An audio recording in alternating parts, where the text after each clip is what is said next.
Mga boss, magandang araw sa inyong lahat. Ayan, may customer tayo galing pang...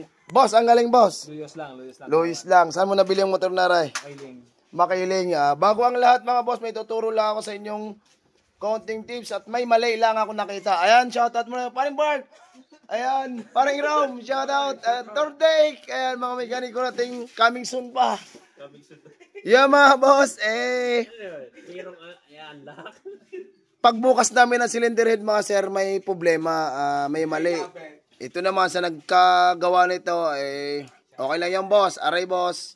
Mali talaga to, ayan kung kita nyo yung mark point na yan, dapat sa baba yan, exhaust. At saka sa tingnan nyo na lang yung ukit, ayan, yung packet ng piston, malaki sa baba. Ayan, maliit sa tsaka tumukod yung isa, ayan Kaya tumukod yan mga bossing kasi maliit to. Ayan, maliit ang packet nito, tsaka magkaiba ng layo kaysa intake. Ari dapat ang intake. Okay lang yan sir, pero sana dapat nasa tama para hindi masira. Pwede kasi magasigasan ng piston nito. Magkaiba ang bigat ng exhaust at intake. Yun lang mga boss, maraming salamat.